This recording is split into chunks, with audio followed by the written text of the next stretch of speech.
Hola, buenos días, bienvenidos a todos. Vamos a esperar un minutito para que todos se terminen de conectar. Les pido por favor que puedan tener sus micrófonos apagados para no tener interferencias en el sonido. No estuve de acuerdo, no estoy de acuerdo, eso es lo que me parece tan absurdo. Punto, no tiene por qué. Mira, José. Porque así como le metes formato. Aquí para acá.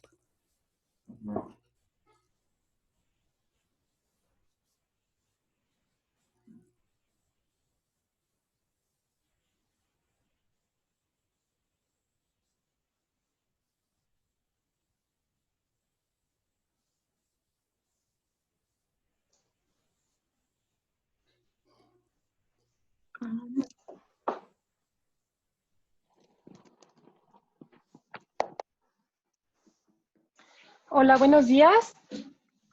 Pues iríamos comenzando con...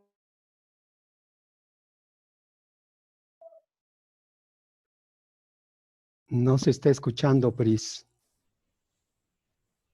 Disculpen. Hola, doctor, buenos días. Buenos días, Priscila. Bueno, pues si están todos de acuerdo, iniciaremos con esta sesión. Les comento, les pido por favor a todos tener apagados sus micrófonos.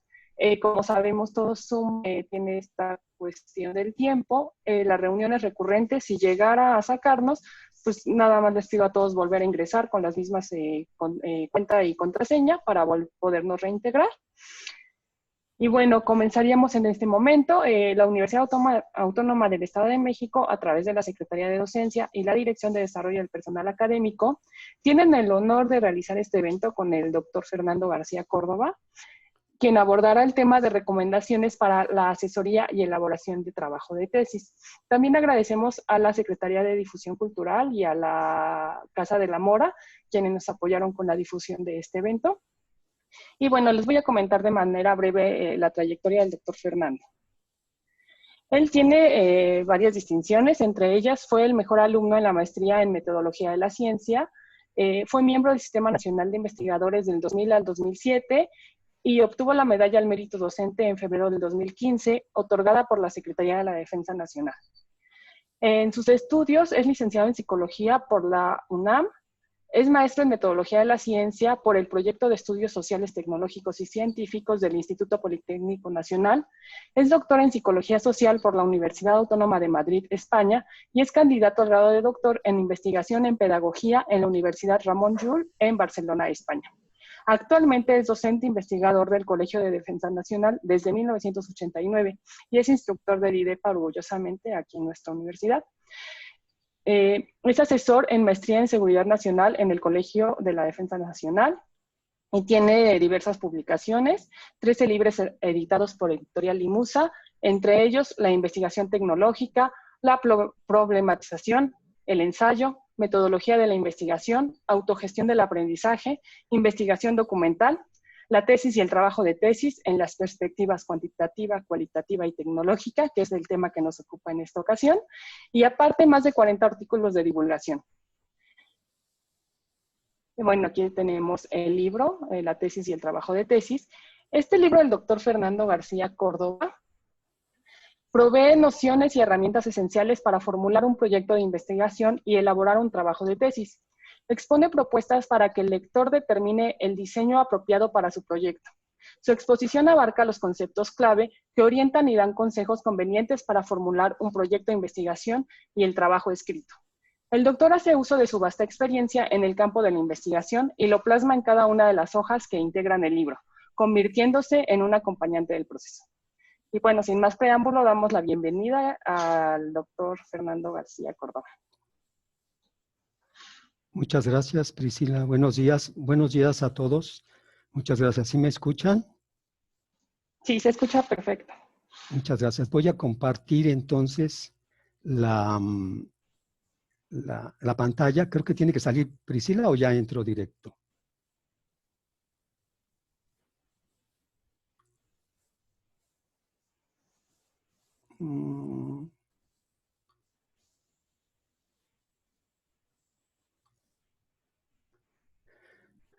Muy bien, muchas gracias por estar aquí. Agradezco muchísimo a la maestra en gestión de recursos humanos, la maestra Leticia Ibarra Jardón, agradezco, directora de desarrollo personal académico de la Universidad Autónoma del Estado de México, tener la oportunidad de estar con ustedes. A la maestra Priscila Ortiz Arreola, muchas gracias por la presentación. Ella tuvo que hacer todas estas gestiones para podernos ver. A la maestra Araceli Asunción Saucedo, que también nos está ayudando para este evento. Finalmente, quien nos ayuda a conectar a todo esto, porque yo no soy muy bueno en esto, es el ingeniero Enrique Esquivel. Mi participación en este momento va a consistir en, espero explicar en el lapso como, espero que no 40 minutos, 50 minutos, voy a explicar cómo asesorar o cómo desarrollar un trabajo de tesis. Cualquiera de estas dos situaciones, la idea es que eso sirva tanto para maestros, para investigadores, para asesores, para alumnos y para tesistas, para que lleven trabajos de tesis o asesoren trabajos de tesis.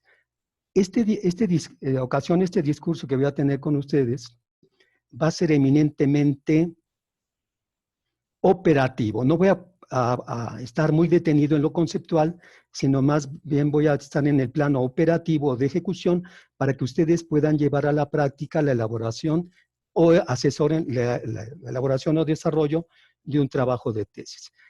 Lo primero que quiero aclarar es que cuando se hace una tesis, vamos a tener tres grandes fases. El desarrollo de esta conferencia se va a enfocar a que tenemos tres grandes fases para desarrollar una tesis.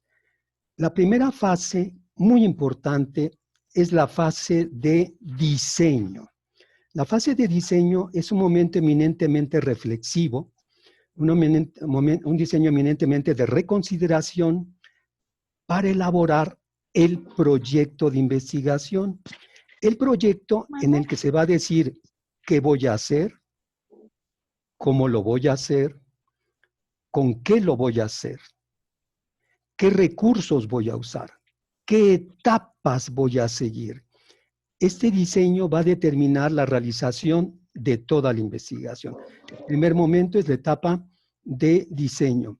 Después vamos a pasar a una etapa de ejecución en la que vamos a llevar a la práctica lo que hemos determinado desde el diseño. Puede haber algunas precisiones, puede haber algunos cambios, pero lo que se hace en la práctica depende fundamentalmente de lo que hayamos planteado en el proyecto. Esta ejecución va a terminar con la elaboración de las conclusiones. Nosotros hemos hecho un proyecto de investigación que determina la realización de todo un proceso que va a culminar cuando nosotros lleguemos a las conclusiones. Cuando estamos en las conclusiones, nosotros formulamos en sentido estricto nuestra tesis. La tesis son las conclusiones del trabajo. Entonces, primero hay que elaborar un proyecto, ejecutarlo y concluir, formular la tesis.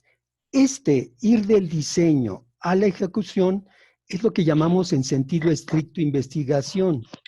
Quiero hacer énfasis en estas dos etapas que son cruciales.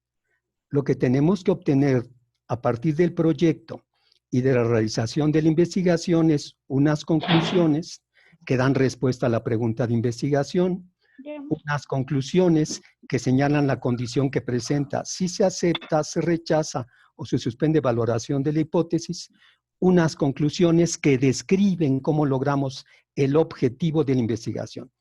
Esas conclusiones de aceptar o rechazar la hipótesis, de dar respuesta a la pregunta de investigación, o esas conclusiones de describir cómo logramos el objetivo de investigación, se llaman tesis. Terminadas estas dos etapas, más o menos en sentido estricto, es que viene la etapa de comunicación. Quiero hacer énfasis en esto. Primero se diseña, luego se ejecuta y luego se comunica. Comunicar es elaborar el trabajo de tesis, es elaborar el escrito. Hago este énfasis porque de repente alumnos de licenciatura, de maestría o de otra, empiezan elaborando el trabajo de tesis y hacen la introducción y quieren elaborar el marco teórico y quieren poner los resultados y quieren poner estudios antecedentes y quieren describir el procedimiento cuando no se han llevado a cabalidad la etapa de diseño y de ejecución. Entonces se convierte en un copiar y pegar, en un estar preocupados por llenar páginas, en un estar preocupados por cuidar el APA, por cuidar la ortografía, por cuidar la redacción, pero no nos están comunicando nada que tenga un sentido estricto, una tesis. Y lo que nosotros necesitamos es lograr una tesis, lograr una afirmación que dé sentido a todo el discurso. Esta tesis es la que va a vertebrar la comunicación. Nosotros necesitamos una etapa de diseño, una etapa de ejecución y vendrá después la etapa de comunicación. Esta etapa de comunicación puede estar presente en sentido más o menos laxo desde el diseño, porque partes del proyecto se van a presentar en el trabajo final. Partes de la captura de información teórica o teórica y empírica que hagamos en ejecución va a estar presente en el trabajo de tesis. Pero tenemos que cuidar estas tres etapas. Primero, el proyecto, la conclusión y después el trabajo de tesis. Son tres etapas y la última es la de comunicación. No podemos empezar al revés. En este trabajo hay muchos actores. Esa es la complicación que se le va a presentar el tesista. Vamos a ver quiénes son los actores de este proceso. El primero es el tesista. Ese es el actor central que tiene que plantear la pregunta, idear cómo resolverla y darse a la tarea de resolverla. Si es que plantea una pregunta de investigación, tiene que formular la hipótesis, idear cómo va a ser para someter la prueba. Concluido, va a realizar su trabajo de tesis. Puede plantear un objetivo de investigación, que son las competencias, idear cómo dar respuesta, darse a la tarea, finalizado, generar el trabajo escrito. En sentido estricto, la labor recae en él, esencialmente. Tiene, y quiero ser muy claro y especificar muy bien la función de cada uno, a un asesor. Mucho cuidado. Si en sentido estricto un maestro está llevando a cabo la labor de asesorar, esto es aconsejar, ilustrar, dar luz, aclarar, cuestionar. El que tiene que resolver la labor es el alumno, le da respuesta. El otro le va a asesorar, lo va a guiar. No tiene que convertirse lamentablemente como un director. Tenemos que tener mucha precisión en los lenguajes y en las funciones. El director es el que dirige, el que dice qué se va a hacer, cómo se va a hacer, con qué se va a hacer, quiénes lo tienen que hacer, cuándo lo tienen que hacer, cómo tienen que hacer. Un director dirige, en este caso no tiene ningún sentido. Un director es el que decide, en este caso no tiene ningún sentido. Es el tesista el que va a decir qué se va a hacer, cómo se va a hacer, con qué. De tal manera que lo siento, no lugar a directores. Si nosotros permitimos que las cosas las resuelva en gran medida el asesor o el llamado director, después vamos a tener otros personajes que son los revisores. Ellos solamente tienen que examinar, que verificar, que constatar que el tesista haya hecho lo que planteó en el proyecto, que se haya aprobado el proyecto y que lleve a cabo su labor. No son directores. De repente el asesor quiere que se haga lo que él dice. El director quiere que se haga lo que él dice. No de repente, lamentablemente es habitual. Los revisores quieren que se complazca a lo que ellos han considerado pertinente. Y entonces se quejan porque después, uno más, llegamos con los sinodales y todo mundo se enfrenta, lamentablemente es habitual, a que nosotros tenemos un Frankenstein. Y decimos, pero oye, si tu trabajo es sobre las competencias, ¿por qué hay un capítulo sobre la complejidad? Ah, es que mi revisor me dijo. ¿Y por qué estás hablando de la teoría de sistemas? Ah, es que uno de los sinodales me dijo que lo pusiera. Oye, ¿y qué tiene que ver aquí este cálculo matemático sobre el FODA? No, es que me dijeron que lo pusiera.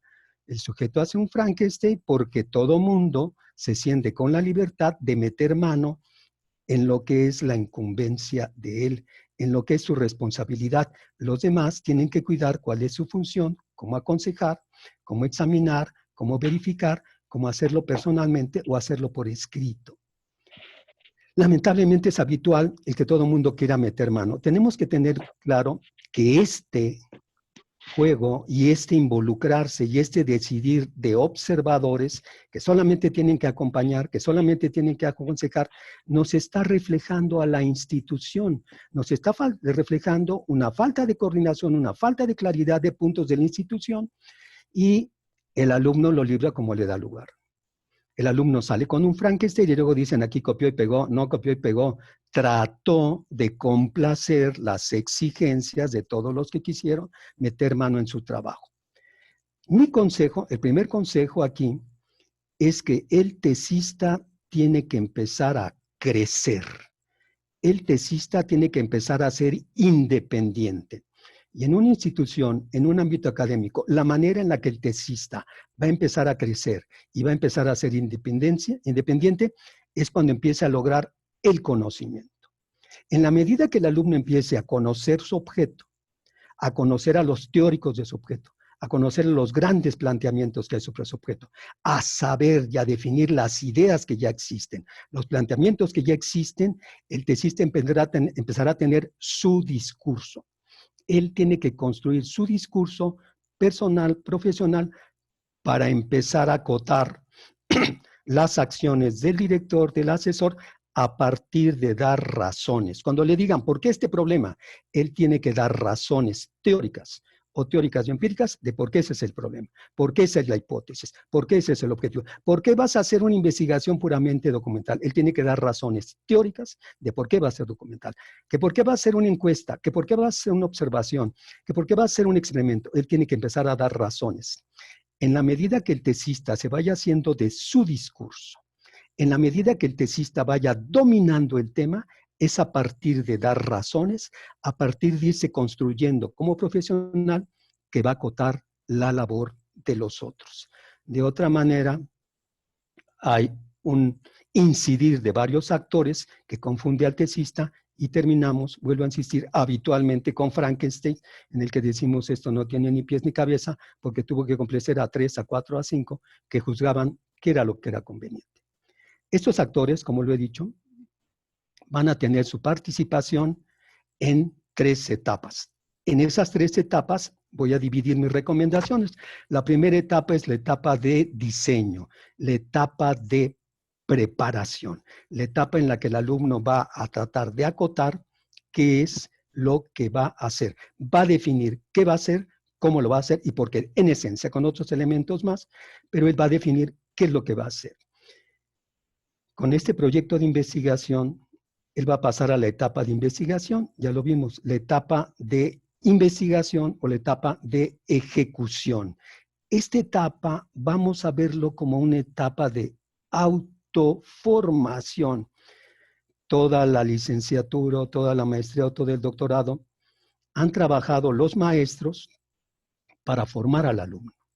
Ahora lo más importante es que el alumno se dé cuenta, el tesista se dé cuenta de que no necesita del maestro, de que no necesita de los otros. Él solo puede plantear sus preguntas, idear cómo resolverlas, darse a la tarea, ir formándose. El tesista se va a dar cuenta que es capaz, por cuenta propia, de generar conocimiento, de generar respuestas, de probar hipótesis, de lograr hacerse del conocimiento a partir de un objetivo de conocimiento.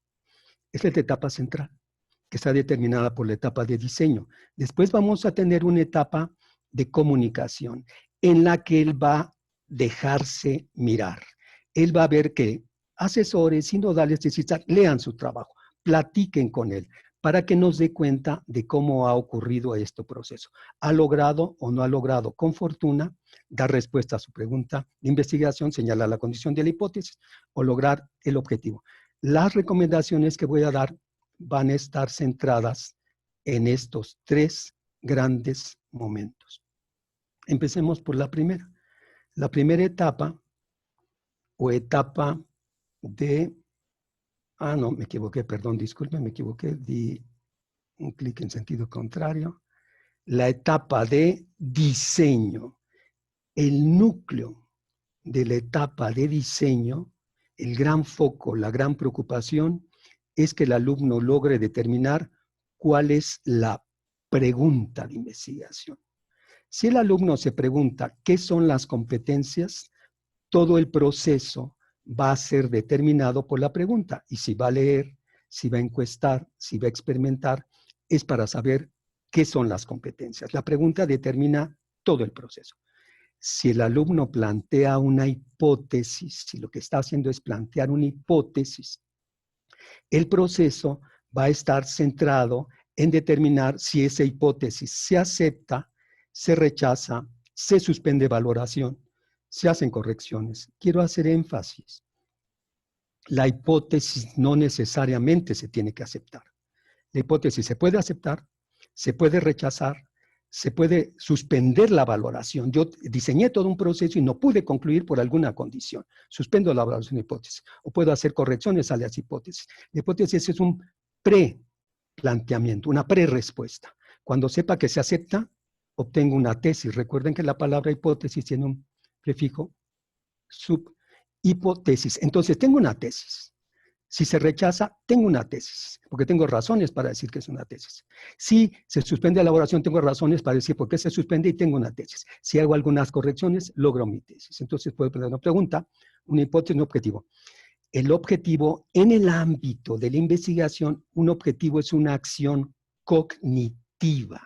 Debe de ser un enunciado que determine que el sujeto va a conocer. Quiero determinar cuáles son los factores que están incidiendo en el rendimiento escolar de tales alumnos. Determinar los factores. Quiero conocer cómo incide la alimentación en el rendimiento escolar. Entonces, son acciones cognitivas, no necesariamente de pensar preocupados por el verbo en infinitivo, no. Son acciones cognitivas. El núcleo es plantear la pregunta, la hipótesis, el objetivo. No tengo que formular los tres. Uno es suficiente para desarrollar toda la investigación. Si formulo pregunta, hipótesis y objetivo, tendrán que estar perfectamente alineados y tendrán que ser sobre el mismo asunto. La recomendación para plantear de manera pertinente esto que es el núcleo del proyecto, después se hace lo demás. De repente empiezan con la justificación, con procedimiento. No, primero planteo la pregunta, la hipótesis, objetivo, y después diseño todos los demás elementos del proyecto. Cuando se ha planteado esto, para plantear esto, yo les voy a decir que lo mejor que pueden hacer es revisión de estudios antecedentes. Es decir, busquen ahora, afortunadamente por internet, busquen tesis de licenciatura, busquen tesis de maestría, busquen tesis de doctorado, muy similares a lo que ustedes quieren plantear.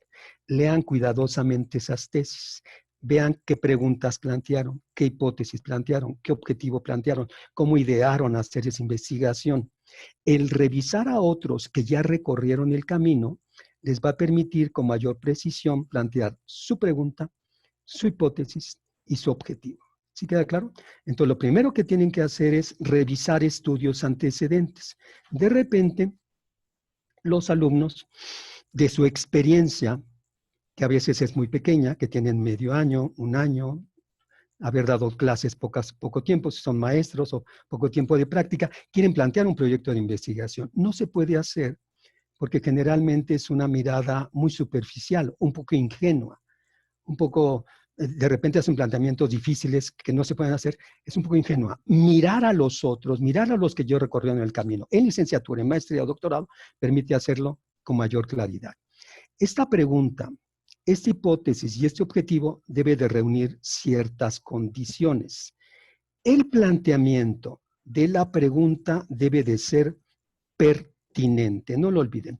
La primera condición que tenemos que buscar en la pregunta es que sea pertinente. ¿Qué quiere decir pertinente? Pertinente a dos cosas. Al sujeto.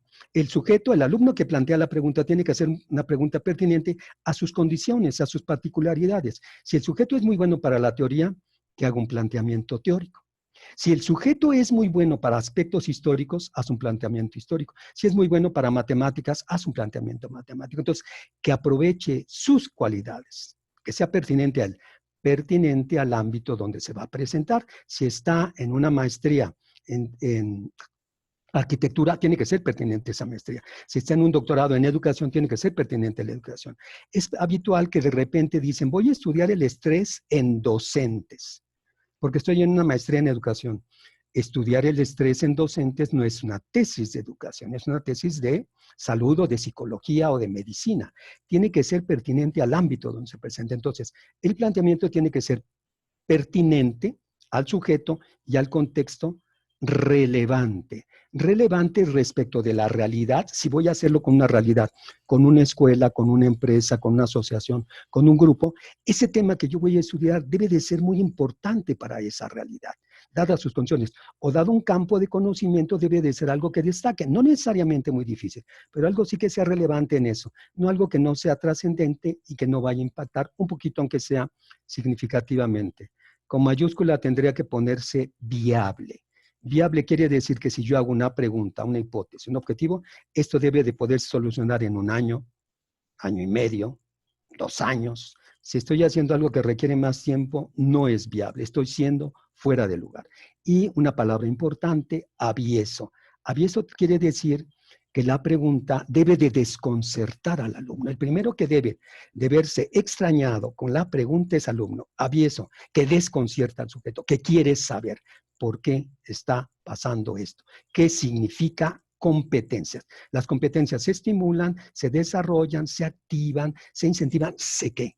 Entonces la pregunta debe de desconcertar al sujeto. Cuando ya se ha planteado una pregunta pertinente, relevante, viable y aviesa, lo que tenemos que hacer es producto de una reflexión metodológica, tanto para elaborar esa pregunta, nosotros tenemos de considerar cómo vamos a hacer para darle respuesta, cómo vamos a hacer para someter la hipótesis a prueba, cómo vamos a hacer para lograr el objetivo. Esto se llama una reflexión metodológica. He puesto en otro color un poco suave, la metodología, porque lo que tenemos que hacer es revisar muchos libros de metodología, algunos, 2, 3, revisar tesis, platicar con nuestros maestros de metodología para idear cómo proceder de manera pertinente al planteamiento que hemos hecho. No existe una manera de dar investigación. Hay muchas maneras de hacer la investigación. Ese procedimiento, ese hacer para mi investigación, tiene que ser pertinente a la pregunta, a la hipótesis o el objetivo. Tiene que haber una pertinencia en cuál es la pregunta y cómo voy a hacer para darle respuesta. No existe solo un proceder. De repente parece que todo el mundo tiene que hacer un marco teórico y aplicar un cuestionario. Error. Hay muchas maneras de dar respuesta a esa pregunta o de someter a prueba la hipótesis o lograr un objetivo. Esto se hace a partir de una reflexión de carácter metodológico. Estamos en la etapa de diseño, clave, la pregunta, clave, revisar estudios antecedentes, plantear una pregunta que cubra con las condiciones, una hipótesis, un objetivo, hacer una reflexión metodológica para decir cómo lo vamos a hacer. En este momento también es muy importante identificar expertos y obras en el tema. Tenemos que ver cuáles son los expertos y cuáles son sus obras principales en el tema. No vamos a leer lo primero que encontramos. Eso no procede. No se va a leer lo primero que se encuentra, no se va a leer lo que se tiene a mano. Si tenemos que leer y leer y leer, porque esa es la clave en una investigación, leer y leer y leer, leamos a los expertos. La manera de identificar a los expertos es que ustedes leen 3, 4, 5 tesis, consulten en la bibliografía quiénes son los autores que aparecen. Consulten quiénes están en esos apartados y de esta manera ustedes van a ver que de repente hay autores que se repiten. Hay autores que aparecen una vez y otra vez. Esos, en teoría, son los expertos. Si revisamos libros sobre la temática, busquemos en la bibliografía. Si buscamos artículos en la temática, revisemos la bibliografía. A partir de esas revisiones, nosotros identificamos a los expertos en el tema. Cuando tengamos a los expertos, es muy importante que determinemos cuáles son los que consideran un discurso más simple y cuál es un discurso más complejo.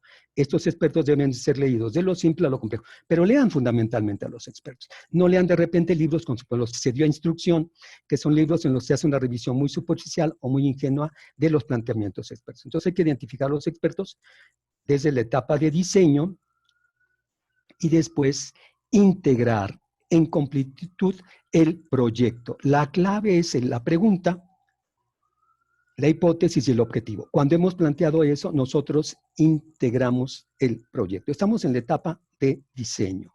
Espero no ir muy rápido, después vamos a tener una etapa para hacer preguntas.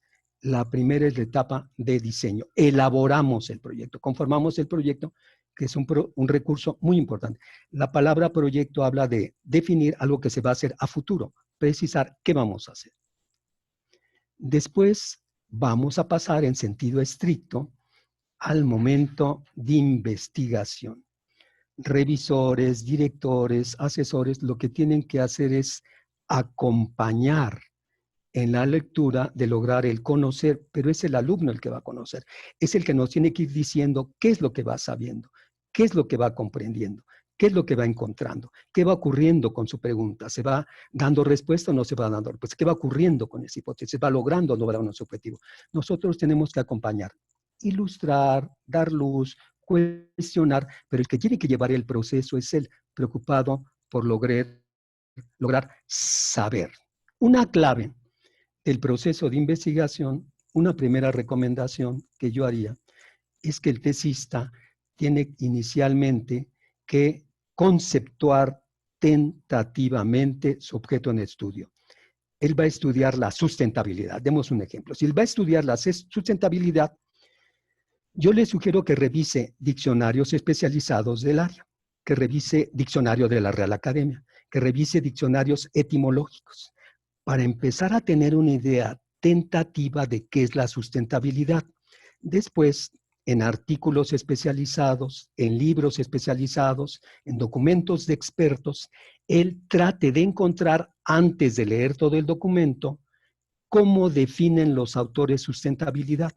Si él se hace de 5, 6, 7 definiciones sobre sustentabilidad, se hace de algunas definiciones sobre sustentabilidad, y a partir de esas definiciones, tentativamente hace su definición, es lo primero que debe de hacer para después tener lugar toda la investigación. Tener una definición tentativa. ¿Por qué? Porque cuando tiene una definición tentativa y él dice, para mí el objeto es A, B, C, para mí el objeto es A, B, C, ya puede leer a los expertos, ya puede leer los documentos, ya puede leer artículos, porque cuando esté leyendo a otros, lo que va a ocurrir es que va a decir, no estamos hablando de lo mismo, no entendemos el objeto de la misma manera. Entonces, todo este discurso voy a tomar con mucho cuidado lo que sí es competente y lo que no es competente. Este autor no es completamente equívoco lo que yo estoy pensando, entonces dejo de leer este autor. Este autor que estoy leyendo sí tiene algunos elementos, retomo estos elementos. Este autor que estoy leyendo, mira, más o menos se completa, que es otro, pero voy a tratar de ser cuidadoso con este autor. Un poquito. Este autor que estoy leyendo es completamente coherente con mi planteamiento. Por eso necesitamos una guía. Y la esencia de la investigación en un primer momento es leer y leer y leer para dar respuesta a nuestra investigación. Leer y leer y leer para ver qué condición presenta la hipótesis. Leer y leer y leer para lograr el objetivo. Actualmente de repente se ha hipervalorado el que los alumnos se pongan a hacer cosas de campo.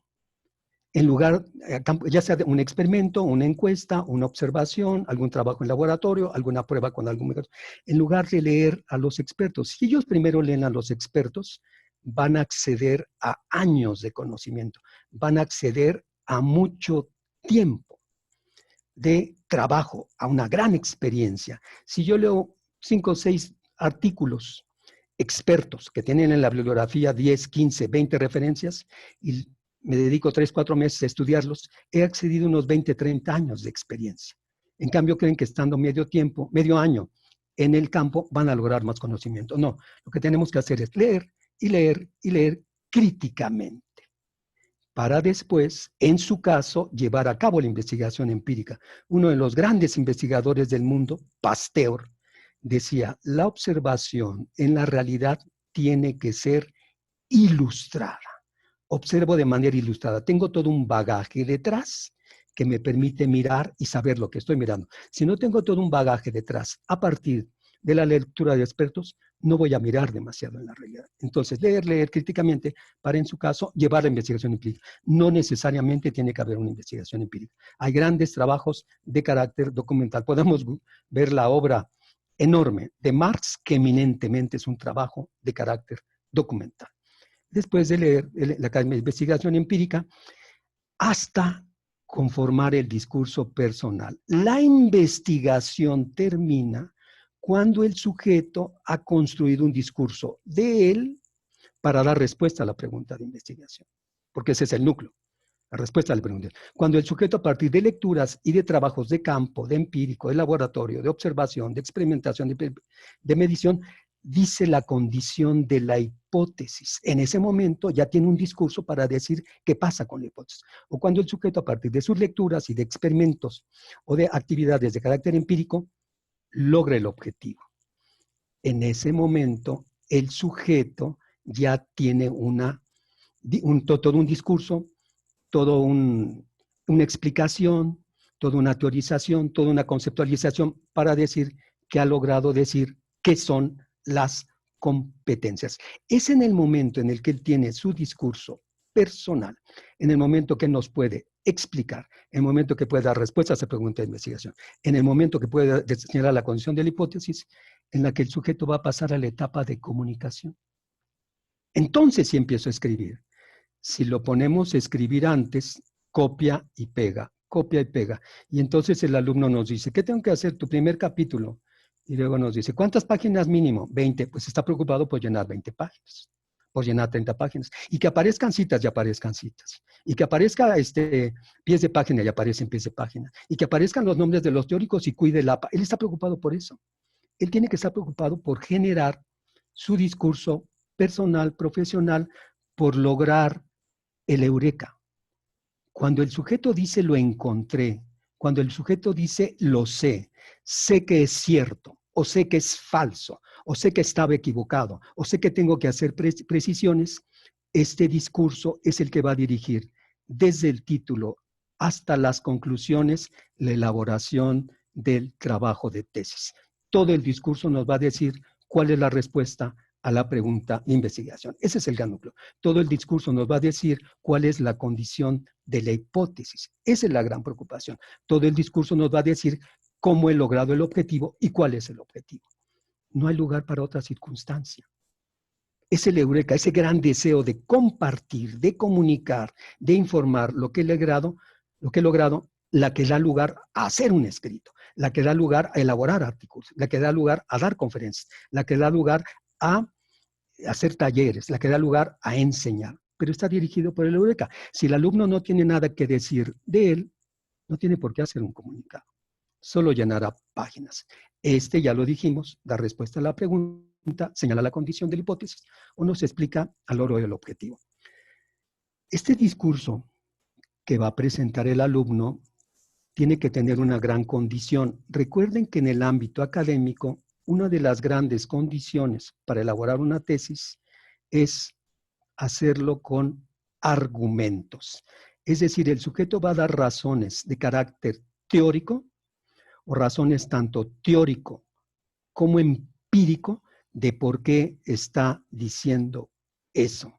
Los discursos en el ámbito académico no se sostienen con firmas. Lo dijo fulanito, lo dijo menganito. No. Se sostienen con razones teóricas y empíricas. Entonces, el escrito que señalamos va siendo argumentativo. He definido competencia de esta manera por esta condición y por esta condición y por esta condición. Lo que está pasando en gran medida en este grupo de trabajo es esto y se muestra con estas acciones, con estas observaciones, con estos datos, con estas encuestas que yo tengo que dar argumentos, pruebas teóricas o empíricas y estos argumentos tienen que estar documentados desde los expertos. Cuando yo, desde lo teórico, respalde un concepto, una explicación, una descripción, una afirmación, en teoría tiene que estar respaldada por teóricos. No voy a poner en mi tesis lo que dicen los teóricos. Yo voy a poner mi discurso, pero me voy a respaldar con afirmaciones que están sustentando los teóricos. Es decir, yo he leído 5 definiciones de sustentabilidad y he tomado algunos elementos de esos expertos. A partir de esos elementos, presento mi concepto de sustentabilidad y estoy respaldado en lo que hay, y acepto esta condición, como lo dice tal experto, y acepto esta y esta condición que bien la refieren estos 3 expertos al referirse a ese objeto. Y también es muy importante, puedo debatir, este experto ha señalado esto, yo no estoy de acuerdo con esta condición, por estas razones. Y presento las razones que me dicen por qué no estoy de acuerdo con eso. En este discurso se tiene que incluir la información necesaria y suficiente para que dé cuenta de los 3 momentos. Volvemos a los 3 momentos. Para que dé cuenta de la información de la etapa de diseño. ¿Cuál era el planteamiento o punta de partida? ¿De dónde partí? Yo debo de dar información sobre cuál fue mi proyecto de investigación. ¿Qué fue la pregunta que planteé? ¿Cómo ideé resolverla? Entonces, la etapa de diseño. La etapa de ejecución. ¿Qué argumentos teóricos, qué información teórica o qué información empírica recabé? Eso es necesario y suficiente. Y la etapa de conclusión. ¿Cuáles son las conclusiones que yo inferí? Yo tengo que cuidar estos 3 momentos. La información que recabé, de dónde partí, la información que recabé, y como de esa información doy respuesta y genero mis conclusiones. Información necesaria y suficiente. Y un último elemento de esta etapa de comunicaciones, atender al formato. Pero es el último elemento, es la última preocupación. Esta preocupación es la etapa de diseño, de ejecución, de comunicación, y la última preocupación es atender el formato. Quiero subrayar esto porque hay una gran preocupación y veneración sobre el APA. Y entonces los alumnos reciben cursos, instrucciones, compran el manual porque están muy preocupados por el APA. El APA es un elemento formal, un elemento que solo nos permite que el documento cumpla ciertas condiciones, ciertos requisitos. Señores, el APA, el respetar o el procurar al APA, no le va a agregar un grado, ni un centímetro, ni un miligramo de veracidad al documento. El GRAPA no le va a agregar un centímetro, un milímetro de cientificidad. El GRAPA no le agrega más que la calidad del formato. El APA lo que hace es respetar una convención que acordamos para cómo se va a escribir el documento, pero es lo último. No es lo que nos va a preocupar. Lo que nos preocupa es que hay una eureka, una comunicación que nos quiere decir, que tiene argumentos y que está documentada. Esa es la gran preocupación. Vamos a ver entonces, finalmente, que cuando se hace un trabajo de tesis, esto de repente a los alumnos se lo han dicho, no es lo último que va a hacer, le dicen, es lo último que vas a hacer y a partir de eso te damos tu tesis, tu grado de licenciado. Es lo último que vas a hacer y a partir de eso te damos tu título de doctor. Es lo último que vas a hacer y ya con esto te vamos a dar tu título de maestro. No es lo último. Vamos a entender que elaborar un trabajo de tesis es impulsarlo a ser profesional. Es que él dé sus primeros pasos acompañado con nosotros, pero es él solo, ya no necesita andadera, no necesita nuestro. Él solito va a dar sus primeros pasos en su ser profesional, en plantear preguntas, en idear respuestas, en ver cómo dar respuestas a esas preguntas, en procurar que él genere su discurso. Eso es lo que estamos haciendo, en que él experimente, vivencie el generar conocimiento por cuenta propia, el que él se formule como investigador permanente, porque en su labor profesional va a haber muchas preguntas y él va a tener que idear cómo resolverlas. Va a haber muchas inquietudes y él tiene que idear cómo resolverlas, que se conforme como investigador. No es el final, es el principio de la autoformación de un profesional que va a ir a la cabeza, no va a ir a la cola. Tenemos que tener muy claro que hay 2 tipos de profesionales. Los profesionales, tengan un momentito, voy a tratar de sacar la presentación y pasar, ¿cómo paso ahora a mirarnos? A ver si lo estoy haciendo bien. Uy. En la parte de abajo, Sí. en el extremo izquierdo, Sí, está el microfonito y está ¿ya iniciar está? video. Ah, es verdad. Muchas gracias, Priscila. Ahí está, ya Lo lo siento, lo estamos viendo. siento. Y podría dejar de compartir la pantalla y ya podríamos ver su imagen completa. A ver, a ver, a ver. Ah, esta opción. Ya lo vi. Priscila, Perfecto. muchas gracias. Lo siento, no soy muy No, diestro en está esto. bien. Quiero señalar entonces que elaborar una tesis no es el último recurso. Elaborar una tesis no es llenar 100 páginas para canjearlo por un título. Elaborar una tesis no es complacer a los asesores. Es la gran posibilidad que tenemos nosotros de que el alumno se mire a sí mismo, vea sus capacidades, vea sus potencialidades. Nosotros vamos a generar dos tipos de egresados, de licenciatura, de maestría, doctorado. El primero, el que le dice al jefe, ¿qué hago? Y el jefe le dice, hace esto y esto y esto. Va, lo hace y lo hace bien. Y hazlo de esta manera. Otro viene, ¿qué hago? Ahora hace esto. Ese es un tipo de alumnos. Me parece que no nos debería de preocupar este tipo de alumnos. Los alumnos que nos deberían de preocupar son los que son capaces de decirle a la autoridad, yo puedo hacer esto, y puedo hacer esto, y puedo hacer esto. Porque ellos han determinado cuáles son las preguntas que hay que resolver. Porque ellos han determinado qué hipótesis había que someter a prueba. Porque ellos han determinado qué es lo que hay que conocer. Si generamos esos alumnos que son independientes y autosuficientes, estamos generando grandes sujetos. Nosotros debemos de procurar generar alumnos independientes y autosuficientes. Estos alumnos son indispensables. Es cuando le dicen, jefe, ya me voy. No, no, no te vayas, no te vayas, porque me has enseñado muchas cosas que no podría ver. Lo primero que tenemos que hacer es dejarlos que crezcas, dejarlos que avancen, dejar de estarles poniendo la mano. Ya lo he dicho en otros espacios, lo mejor que podemos hacer es enseñarle al alumno que no necesita del maestro, que él solo puede. Es lo mejor que podemos hacer, que él solo puede hacer las cosas. El alumno no necesita del maestro. Ese es un gran maestro. El que le enseña esto, el alumno es un gran asesor, es un gran acompañante en la elaboración de tesis. El que le va dando confianza y el que le va permitiendo que él crezca, que él se construya. Ese es uno de los grandes. Un maestro mejor, todavía que él, es el maestro que está dispuesto a aprender todo lo que le van a enseñar sus alumnos. Y en ese tendría que convertirse en el asesor. El asesor tendría que ser el primero en sorprenderse del crecimiento y de todo lo que está aprendiendo el alumno. Dejemos de buscar alumnos que solo están procurando complacernos para librar un trabajo.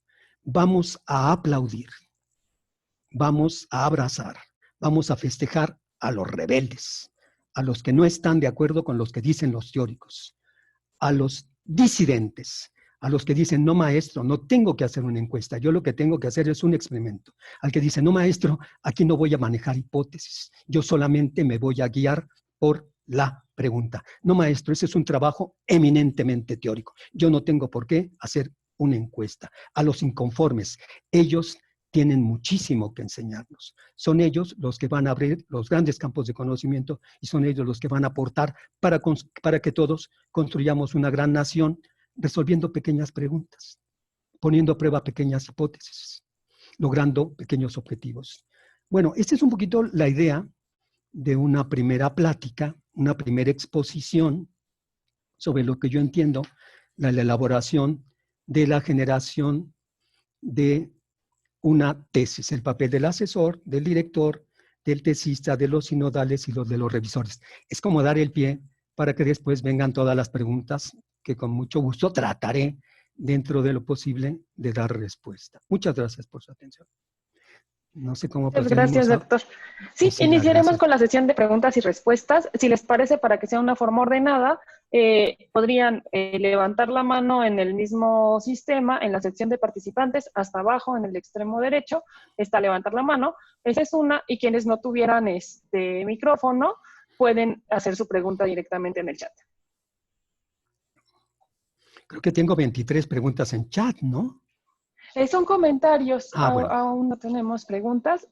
La persona, no sé su nombre, DHP, está levantando la mano aquí en el video directamente, si gusta hacer su pregunta. Muchas gracias, maestro. Tiene que activar el micrófono. Abajo del lado izquierdo tiene que activar su micrófono. Eso es. A ver, ahí, Ahora ¿me sí. escucha? Sí, muchas gracias. ¿Cómo está, doctor? Buenos días. Muy bien, buenos días. Bueno, antes que nada, felicitar a la universidad, felicitarlos a ustedes. Yo tengo una pregunta que considero que usted me puede dar luz para poder visualizar una de las problemáticas que yo veo en el nivel superior, y no hablaría nada más de las normales y también hablaría de la universidad, es que nos cuesta trabajo hacer investigación, nos cuesta trabajo llevar la metodología. Parece ser que es nada más como parte de un sector el que puedan privilegiado, que puede estar dentro de esta tesitura de poder entender la forma en que hay que hacer la investigación. ¿Usted considera, doctor, que dentro de los planes de estudio tendríamos que empezar desde los primeros años? Bueno, lo ideal sería que desde la formación inicial, pero digamos en el caso de la universidad, en el caso de las normales, ¿usted considera que tendríamos que darle más apoyo, más impulso a la investigación, a la metodología de la investigación desde los primeros semestres? Porque parece ser que está reservado todo hasta el final. Y Sí. entonces, los que somos estudiantes nos cuesta mucho trabajo entender la filosofía, entender las técnicas, la metodología de los grandes pensadores, y la verdad se hace un círculo vicioso porque nos pone en predicamento, y creo que es una de las barreras que yo considero que tendríamos que estar atendiendo, porque parece ser que las matemáticas, la química y la metodología de la investigación, pues es un poco difícil, ¿no? Desde mi punto de vista. ¿Qué opina usted al respecto? Muchas gracias. Me parece que es Reynolds, ¿no? El maestro Reynolds. Muchas gracias, maestro Reynolds, por estarnos acompañando aquí. La pregunta es muy importante. En realidad, hemos construido a la investigación en un terror. Hemos trastocado lo que es la investigación. El concepto que tienen de investigar es una materia en la que tengo que llenar muchas páginas, cuidar las citas, las comillas, la bibliografía, etcétera, para llenar un documento. Es un desastre que hayamos hecho eso de la investigación, cuando es uno de los grandes recursos para saber del mundo. El sistema educativo, desde mi perspectiva, es el que ha propiciado esto, porque en la educación nos enseñan a venerar el conocimiento. Es muy claro en licenciatura, en maestría, doctorado, que nos dicen, toma este libro, lee y repite, lee y repite. Si lees y repites sin trastocar lo que está ahí, estás bien. Pero si cuestionas o cambias, está mal, es un desastre. Es un desastre porque lo que está ocurriendo es que solamente nos dedicamos a venerar y le estamos diciendo, el saber ya existe. El saber ya existe, tú no tienes nada que decir, estamos siendo sujetos dependientes. Si nosotros, sobre todo en licenciatura, voy a decir que voy a ocurrir en licenciatura y en maestría y doctorado, le damos a los alumnos un libro y le decimos, quiero que lo leas con una actitud crítica. Quiero explicar qué es actitud crítica. Todos los tesistas tienen que leer con una actitud crítica. Quiero que lo leas y me digas con qué estás de acuerdo, por qué, y con qué no estás de acuerdo, por qué. Y nos vamos a sorprender porque libros que hemos venerado por años, de repente el alumno va a llegar y va a decir, no, yo no estoy de acuerdo con esto, por esto y por... Nos sorprenderemos. Y le damos otro libro y le digo, quiero que me digas con qué estás de acuerdo, por qué, y con qué no estás de acuerdo, por qué. Cuando los alumnos van leyendo libros con esta actitud, es después que hemos cerrado la confianza de que ellos no tienen que aceptar el conocimiento y que la labor de ellos es precisar, purificar, procurar el conocimiento. Entonces, claro, la materia de metodología se convertiría en un espacio en el que vamos a discutir cómo vamos a hacer para dar respuesta a nuestras preguntas, pero son nuestras preguntas. Entonces, hay que procurar una actitud crítica ante el conocimiento. No, nunca se sabe todo. Hay que procurar una actitud de querer saber en el alumno. Lamentablemente, el sistema está de otra manera. Llega el alumno. Recuerden que nosotros por naturaleza queremos saber. No vayan a levantar la mano, pero ¿cuántos de nosotros cuando éramos muy pequeñitos, 1, 2, 3, 4, 5 años, no abrimos un juguete? No abrimos un pobrecito animalito para ver cómo era, para ver cómo funcionaba, para ver qué está pasando ahí dentro. Pero en la escuela nos dicen, no, eso no se hace, aprende lo que yo te digo, aprende lo que yo te digo, aprende lo que yo te digo. Y el sujeto deja de querer saber por cuenta propia para qué es lo que tú quieres que yo aprenda. y lo trastocamos. Entonces sí está muy trastocado y hagamos sujetos críticos, sujetos pensantes, sujetos que desean saber. Maestro Reino, le espero haber dado respuesta a su pregunta. Muchas gracias. La investigación está muy maltratada en el ámbito universitario, que es más desastroso. Muy amable, ¿eh? Gracias. Un saludo. Todos podemos ser investigadores. Todos debemos ser investigadores. Gracias. Pasamos con Karina García. Sí, y muchas Karina, gracias. muchas gracias. Felicidades, doctor. Me pareció muy bien su conferencia. Muchas gracias. Creo que logró el objetivo, lo que es la parte operativa. Sin embargo, quisiera que explicara un poquito más en el papel que tiene el director y el asesor, porque efectivamente ha habido mucho conflicto, ha habido contradicciones y ya el alumno no sabe a quién obedecer. Sí, y lamentablemente, muy bien, gracias por la pregunta. El primer momento que tenemos que trabajar para que este proceso de dirección y asesoría sea claramente encauzado es el plano de la institución. En principio, la institución tiene documentos más o menos escuetos, en los que dice qué es la tesis, qué se debe de esperar del trabajo de tesis, qué debemos de esperar finalmente. Pero de repente nada más dicen portada, resumen, introducción. También el examen solamente dicen se presenta al alumno, se le da tiempo para que exponga.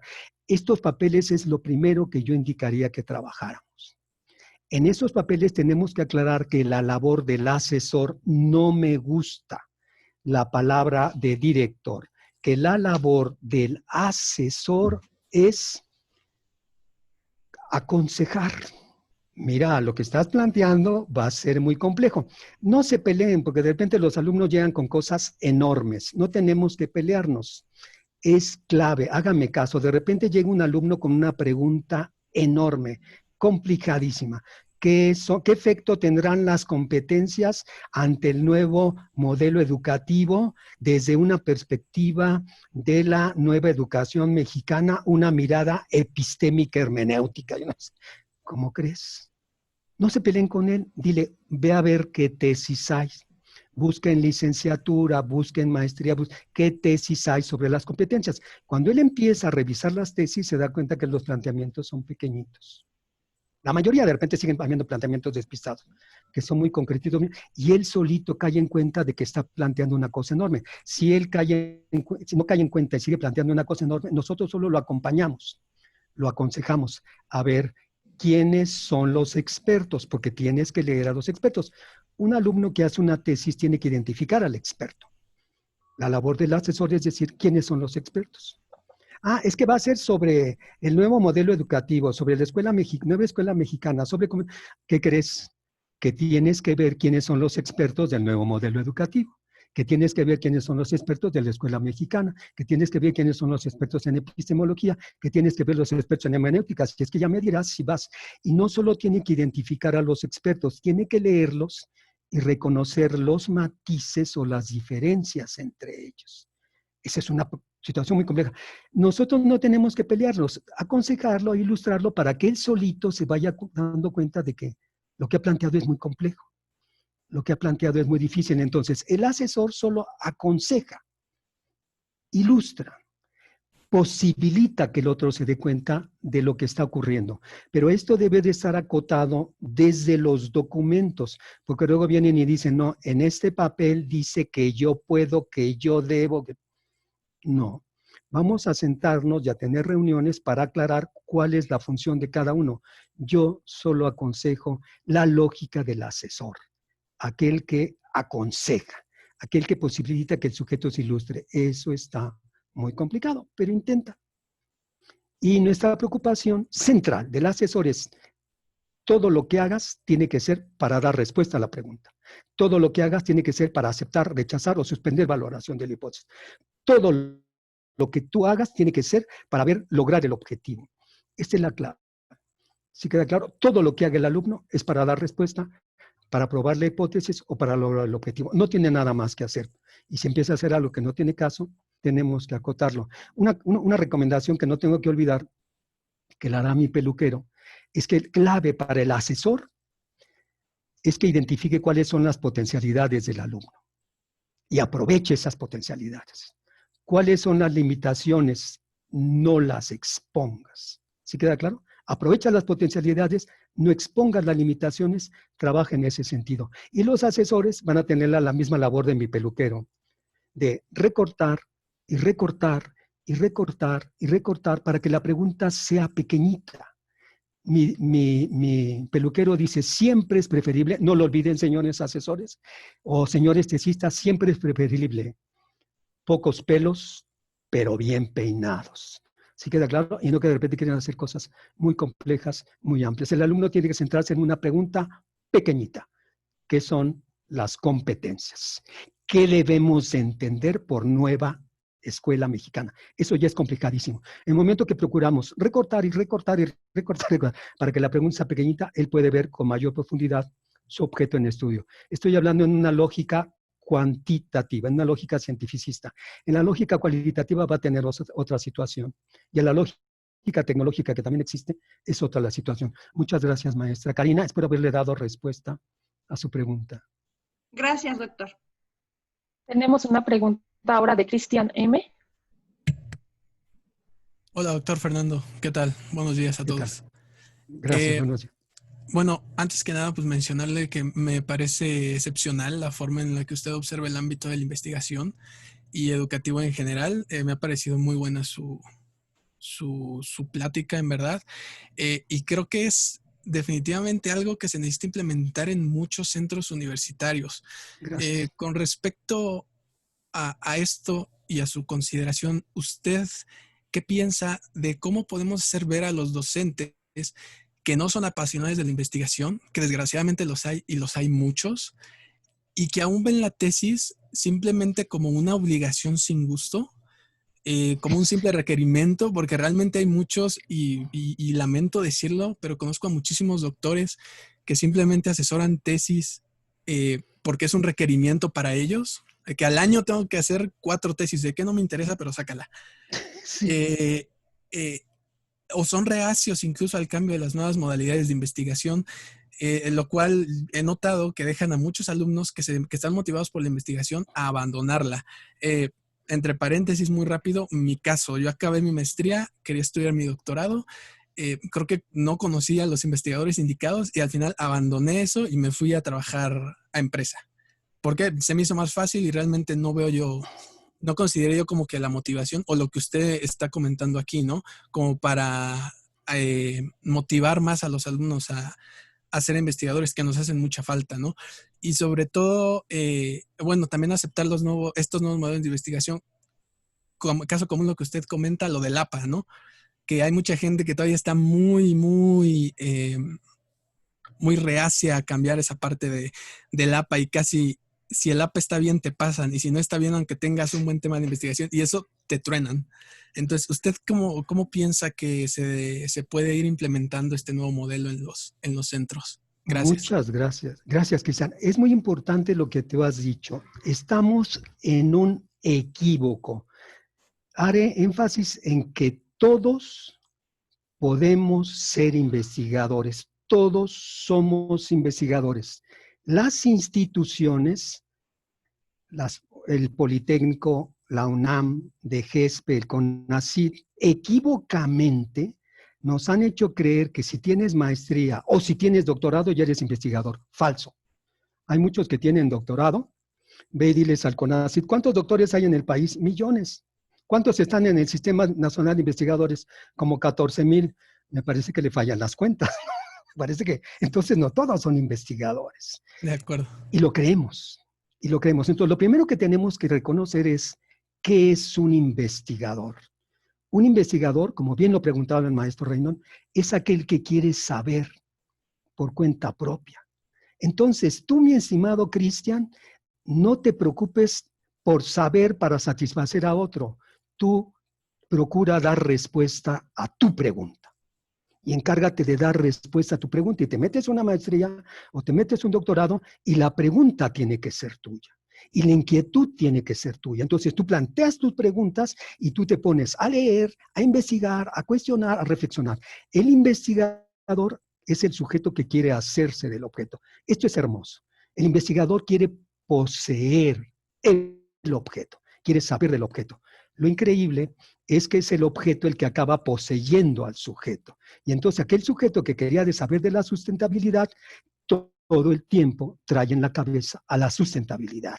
Y estamos en clase de matemáticas y entonces dice, oiga, ¿y la sustentabilidad se puede medir? Y dice, no puede ser, viene este. Y estamos en clase de historia, oiga, esta lógica de la Edad Media como que chocaba, oye, ahí viene otra vez con la sustentabilidad, porque el sujeto quiere hacerse del objeto. ¿Sí queda claro? Entonces, lo único que tienes que hacer es plantear tu pregunta y darte a la tarea de perseguir esa pregunta. Cuando vayas a generar el informe, tú generas tu informe y lo que puedes pasar en ese momento es al plano de las complacencias. Yo siempre he dicho, tenemos que hacer nuestra investigación, ya generar nuestro informe y después entramos al plano de las complacencias. Después entramos a escenografía y maquillaje. Mira, Fernando, resulta que es mi asesor y quiere un apartado sobre complejidad. Ponlo. Sabes que no tiene que ver. Lamentablemente, él es el que va a firmar. Este sujeto que está más preocupado por librar un trámite. Este sujeto que está más preocupado por cubrir su cuota. Sí, pero que no te obstruya. No debes de pasar de un principio al plano de las complacencias, porque entonces quedas en sus manos. Entonces él se apodera de ti. Si en el principio y desde todo el camino tú estás preocupado por dar respuesta a tu pregunta, tú estás preocupado por probar tu hipótesis, tú estás preocupado por generar, lograr el objetivo de investigación, lo haces. Y después pasas a los formalismos. El APA quiere el APA, el APA quiere el Chicago, quiere el Harvard, el Harvard. No me preocupa. Pero yo ya he logrado saber, ya tengo mi discurso. Cuando uno hace una investigación, lo primero que se percata es que falta mucho por leer. En este momento puedo hacer un escrito. Entonces vamos a ver construyanse como investigadores, sobre todo en maestría o doctorado. Y ahí más o menos le van dorando la píldora al asesor mientras reparamos eso, porque ellos creen que son investigadores. Uno de los grandes errores que tiene nuestro sistema en muchas partes del mundo es que creen que investigar es hacer artículos y hacer ponencias. No, investigar es lograr el conocimiento, que es de lo que estamos platicando. Entonces, tú preocúpate por ser investigador. Las puedes pasar muy mal, pero las pasó mal Galileo. Galileo, un gran investigador, tuvo que abjurar públicamente y decir esto es falso y no lo voy a volver a hacer. Y lo siguió haciendo y siguió estudiando. Entonces, si lo hace Galileo, hazlo tú, Cristian, no te preocupes. Solamente preocúpate por plantear tus preguntas y dar respuesta a tus preguntas.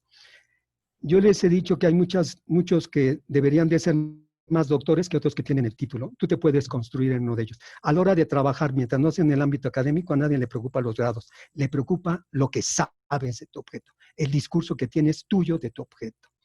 ¿De acuerdo, mi estimado Cristian? Entonces, preocúpate tú a lo tuyo. Deja que los maestros hagan lo que quieran y que sigan uniendo. Si quieres cambiarlos, te vas a agotar. Vas a hacer como, ya lo dijo alguien a nivel mañanero, no trates de empujar un elefante. No tiene sentido. Ocúpate de lo tuyo, mi estimado Cristian. Muchas gracias. Gracias, felicidades. Gracias, mi estimado. Continuamos con Olga Cascha. Gracias. Hola, buen día. Bueno, bueno, yo soy estudiante de psicología y estoy a punto de egresar y estoy trabajando en mi tesis. Y la verdad he tenido muchísimos conflictos a tal grado de que ya quiero renunciar a ella. ¿Por qué motivos? No puedo pasar del marco teórico porque hago algo y de repente mi revisor me dice, como usted mencionaba, es que no porque este tema mejora al principio, no porque este tema mejora al final. Estoy trabajando con otra compañera y la verdad llegamos a un punto, es que así como lo estamos haciendo nosotras, nos sentimos satisfechas, pero cuando llegamos a la revisión, pues nos voltean todo y es como de volver a empezar otra vez. Ya llegamos a un punto de decir, nosotros ya queremos responder nuestra pregunta de investigación, queremos ya dar estos resultados del diseño que nosotros hicimos, pero llega este punto en que nos regresan a teórico porque nos dicen que esto te va a ayudar para poder dar los resultados de tu pregunta de investigación. Sí, es cierto, es lo que usted mencionó, tenemos que dar nuestros resultados con base a algo teórico, pero cuando nosotros lo tenemos a este punto de así está bien organizado, así nos gusta a ella y a mí, y nos regresan otra vez porque dicen que está mal, creo que es esta vertiente de que nos decepcionan. Y otra cosa es de que nos dicen que está mal escrito cuando nosotros lo leemos y creemos que ya está bien redactado. Entonces, ¿usted qué recomendación nos daría a nosotros, los que empezamos a ser tesistas, para no desmotivarnos y en verdad poner esa pauta de decir, es que a mí me gusta y yo lo quiero hacer, sin el miedo en que nos digan, ¿sabes qué? No la vas a presentar y no estás reprobado, por así decirlo. Uh-huh. Algo que explico yo casi siempre es que cuando seas un profesional, debes de procurar una gran pulcritud conceptual. Si tú vas a usar la palabra psicología, si tú vas a usar la palabra ego, si tú vas a usar la palabra mecanismos de represión, si la dijiste, es porque eres capaz de especificar a qué te estás refiriendo. En este caso, si en tu institución, si tu asesor te está pidiendo un marco teórico, es porque él tiene que decirte con precisión qué es un marco teórico. El extraordinario Aristóteles decía, si yo quiero que un alumno me traiga una tesis, un triángulo, lo primero que tengo que hacer es decirle qué es un triángulo. Entonces, lo que tendría que acordarse es que lo primero que te tiene que decir tu asesor es qué es un marco teórico. No te puede pedir un marco teórico sin decirte qué es un marco teórico. Entonces, lo primero que tendría que hacer es decirte qué es un marco teórico. Seguramente te va a decir cuando mínimo 20 páginas. Un desastre. ¿Qué es un marco teórico? Pues mira, que haya citas, notas, pies de página y 2 citas por página. Desastroso. Para mí, un marco teórico en la lógica científica, mucho cuidado, el marco teórico es necesario para la lógica cuantitativa. Un marco teórico es la construcción del objeto en estudio, la construcción teórica. Vamos a suponer que tú vas a hacer un trabajo sobre lo que es un diseño. Yo voy a hacer un trabajo de qué diseño refiere para esto, pero tu objeto de estudio es la palabra diseño. Entonces, tienes que ver quiénes son los expertos en diseño. Tienes que leer a los expertos en diseño y a partir de eso decirnos qué es un diseño para ti, desde ti, construido por ti. Todo el discurso que hables sobre diseño no tiene que tener contradicciones. Si has dicho diseño es A, B, C, las partes son A, B, C. Para estudiarlo hay que tratar de evaluar A, B y C. Para trabajar con él hay que tratar de evaluar. Entonces, el marco teórico es la construcción experta del objeto de estudio. No necesariamente tiene que estar en un capítulo.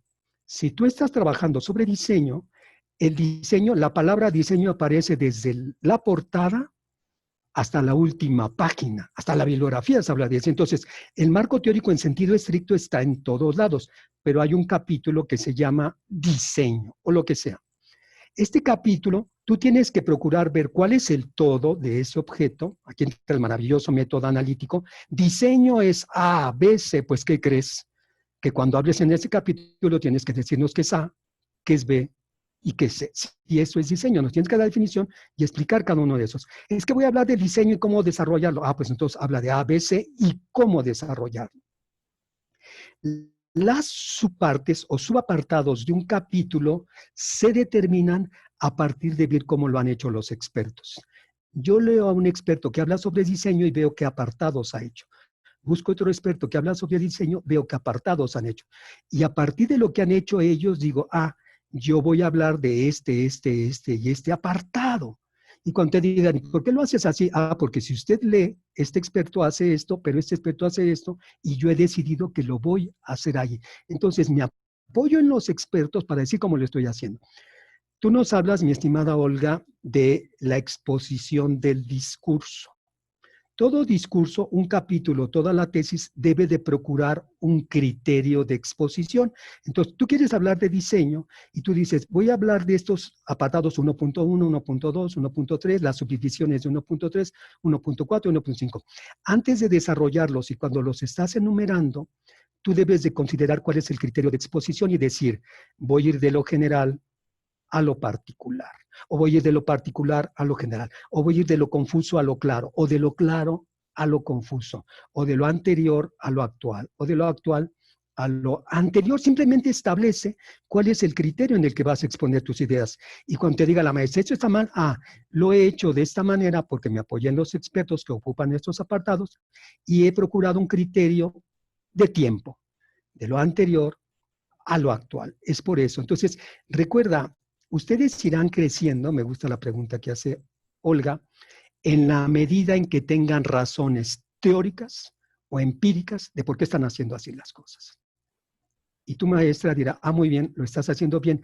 Mientras ustedes no crezcan, mientras ustedes no tengan razones, estarán a la orden del asesor. Sí se puede hacer esto, Olga. Sí puedes rebasar y superar al asesor en la medida que te apoyes en los expertos, busques razones, en la medida en que te centres, que tu capítulo de marco teórico o los capítulos, porque pueden ser 2 o 3, uno puede hablar sobre diseño, otro puede hablar sobre tipos de diseño y otro sobre cómo generar un diseño, estén apoyados en lo que dicen los expertos. Dejarás de estar en el plano de las complacencias para ir construyendo tu discurso sustentado con razones teóricas o empíricas. Entonces, me parece que por allí podría tomarse, y no pierdan la oportunidad de que cuando un maestro les pida algo, un marco teórico, una hipótesis, un problema, les diga qué es, y ustedes se van a enterar que no tienen muy claro qué es. Olga, espero haber dado respuesta. Muchas gracias, Olga. Muchas gracias, felicidades, me gustó mucho y me aclara muchas ideas para seguir en el proceso de mi tesis. Muchísimas gracias. Suerte, Olga. Gracias. Ahora vamos a una pregunta del chat de Raúl Reyes. Quisiera un poco de profundidad en la diferencia entre investigación documental e hipotética. Hipotética, no, pero probablemente yo no. Una investigación documental, muchas gracias, ahorita voy a hablar de otra. Una investigación documental es cuando yo accedo a todo tipo de registros. Una investigación documental es porque yo accedo a todo tipo de registros que me hablan del objeto. Pero el objeto no está ahí. Yo voy a leer artículos, conferencias, ponencias, puedo buscar videos, puedo buscar grabaciones que me hablan del objeto. Si yo tomo un libro que me habla sobre el corazón no está ahí. Está un discurso de un experto. Entonces, es una investigación documental porque yo voy a algo que me habla del objeto, mucho cuidado, pero no está el objeto, ahí no está el corazón, ahí no está la escuela, ahí no está la sustentabilidad, es lo que ese teórico dice de la sustentabilidad. Entonces, una investigación documental es cuando yo accedo al objeto. Después vamos a, entonces, no está el objeto, son todos los discursos. Puede haber películas y me dicen, pero ¿cómo? En esta película, ahí se ven los de la fábrica, ¿cómo están? No, momento. Se ve lo que el que tomó la película me quiso enseñar, que yo viera. Entonces es un discurso que él construyó, el día, en el turno, en el momento que él quiso desde el enfoque, que es su discurso de lo que está pasando ahí, no es la realidad. Una investigación documental, accedemos a todo tipo de registros. La clásica es artículos, libros y fuentes de internet. Accedemos al objeto, pero son discursos de unas personas, no es el objeto. Después de la investigación documental, podemos tener investigaciones de carácter empírico. Empírico quiere decir que nosotros, al ir o estar o hacer, vamos a tener una experiencia cercana con el objeto. Nuestros sentidos nos van a permitir acceder al conocimiento, no está registrado. Entonces, primero tenemos investigación documental, después tenemos una investigación de campo. La otra es una investigación de campo en la que yo voy a estudiar al objeto en su medio natural. Voy a llamar una investigación de campo cuando estudio al objeto en su medio natural. Entonces voy al jardín donde hay ranitas. Entonces hay un terreno baldío donde hay ciertos mosquitos. Entonces voy a estudiar un animalito por ahí, o voy a estudiar al ajusco, a los eucaliptos del ajusco, pero voy al medio natural donde se desarrolla el objeto. Ya lo he dicho, tenemos que haber hecho una buena investigación documental para después ir al campo. Voy a estudiar a los muchachos de la calle ahí donde viven. Entonces, investigación de campo. Campo, estudiamos el objeto en un medio natural. Es una investigación de campo. Después pasamos a otra investigación empírica, la de laboratorio. Una investigación empírica de laboratorio es cuando estudiamos el objeto en un medio artificial. No es su medio natural. No es donde habita habitualmente. Lo estoy estudiando en el zoológico, voy a estudiar al pandita. Esa es una investigación de laboratorio porque no es donde siempre está el pandita. Es una investigación de laboratorio porque en la escuela, con los ratoncitos, allá en psicología vamos a hacer ciertos experimentos. El objeto no está en su medio natural, está en un medio artificial que yo puedo controlar, que yo creo. Entonces tenemos investigación documental, no está el objeto, es lo que se dice el objeto. Investigación de campo, el objeto en su medio natural. Investigación del objeto, de laboratorio, el objeto en un medio que yo creo, que yo produzco para que sea el objeto artificial. Una más muy contemporánea es la investigación por simulación. Una investigación por simulación es cuando dentro de una computadora yo recreo al objeto. Lo primero, el objeto no está. El objeto en su medio natural, el objeto en un medio artificial, y aquí la recreación del objeto no es el objeto real. Yo hago una construcción, un prototipo, lo recreo en la computadora. Hoy actualmente es claro que el calentamiento global y todo lo del clima se está estudiando en la computadora. Entonces, hago un modelo para que esté en la computadora, yo recreo el objeto y estudio ese objeto.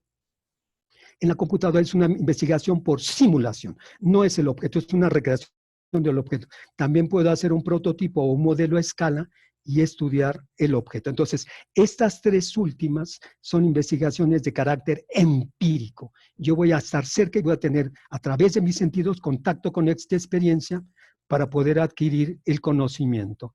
Espero haber sido claro con la respuesta, mi estimado. Entonces, tenemos investigaciones documentales o empíricas de experiencia.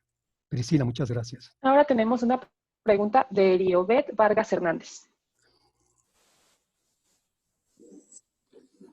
Buenas tardes, doctor Fernando. De acá de la UAM Tejupilco, ¿nos recuerda? De psicología. Sí, muchas gracias. Sí. ¿Cómo estás? Muchas felicidades. Muy bien. Hemos aprendido muchísimo de usted en las últimas veces que fue a darnos las pláticas y los cursos, nos quedamos maravillados. Únicamente me gustaría que, porque bueno, esta transmisión igual se las queremos pasar a los estudiantes, ¿cuáles serían esas primeras palabras que son importantes manejarles a ellos para que no se estropee la investigación, como usted lo dice? Usted nos dice que se ha estropeado la investigación y en realidad sí, ¿no? Porque lo hemos hecho, se espantan, ¿no? Los estudiantes cuando decimos van a investigar su tesis. Entonces, ¿qué palabras iniciales usted nos ofrecería para compartir a los estudiantes cuando se inicie este curso de la elaboración de su tesis, ¿no? ¿Cuáles serían esas principales iniciales palabras para que ellos, y sobre todo también nosotros como docentes, no vayamos a empezar a estropear esta investigación como usted nos los ha manejado en algunos aspectos, ¿no? Muchas gracias, doctor. Gracias a ti. Uno, esta frase hay que repetirla siempre. Todos podemos hacer investigación. Todos deberíamos de dar investigación, que no es más que dar respuesta a nuestras preguntas. Vamos a verlo muy bien. Es dar respuesta a tu pregunta de manera planeada. Investigar es un proceso de conocimiento planeado. Entonces, lo que debemos de procurar es que el alumno genere una pregunta pertinente, relevante, viable y aviesa. Esto es muy sencillo. Nuestros alumnos tienen temas que les preocupan, objetos que les inquietan. Usted no se agote que ellos busquen por internet tesis de licenciatura, de maestría o de doctorado. Que las lean y a partir de esas lecturas traten de determinar cuál es su pregunta inicial, tentativa, porque después con más lecturas se puede afinar. Entonces, todos podemos hacer investigación. La investigación es un proceso de conocimiento planeado. Lo primero es plantear la pregunta y después ellos con sus compañeros que ideen cómo hacer para darle respuesta. ¿Cómo hago para darle respuesta a esa pregunta? Invítelos a leer siempre con una actitud crítica. Y va a ver que automáticamente, si ellos empiezan a leer sobre sus objetos, empiezan a leer tesis críticamente. No para copiar y pegar, sino con qué estás de acuerdo, por qué, con qué no estás. Oiga, maestro, fíjese que yo no haría esta investigación así. Yo lo hubiera hecho así y así. Y en lugar de preguntar esto, hubiera preguntado, y empieza el alumno a acercarse a las preguntas. Lo que tenemos que procurar es que la pregunta lo desconcierte. ¿Sí queda claro? Que empiece a ser aviesa, que no tenga razones para dar respuesta a esa pregunta, que no tenga ni la más remota idea de cuál es la respuesta. Entonces, la frase que tenemos que repetir es, todos podemos hacer investigación. Las primeras investigaciones son incipientes. Es después de 10, 15, 20 años que logran ser científicas, pero la gente cree que el alumno, el primer trabajo ya va a ser científico, es un fuera de lugar.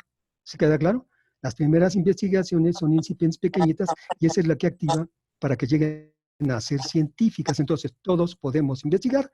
En lugar de darles discursos, póngalos a leer críticamente, que digan con qué están de acuerdo, y van a aparecer muchas preguntas de ellos.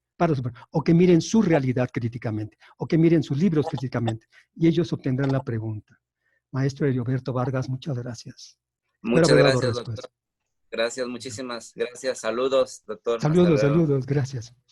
Tenemos una pregunta en el chat de mamá Sara Rebeca.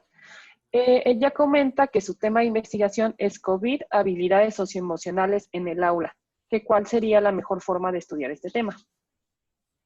Leer estudios antecedentes. Lo que puede ocurrir, a ver, el tema, ¿me quieres ayudar otra vez, Priscila? ¿Cómo dice que es la pregunta de investigación?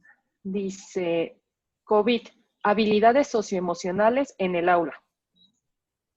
Muy bien, lo primero que tiene que hacer mi estimada maestra es buscar quiénes son los expertos sobre habilidades socioemocionales, haciendo la lectura de estudios antecedentes. Ella tiene que buscar tesis de licenciatura, de maestría, doctorado sobre habilidades socioemocionales.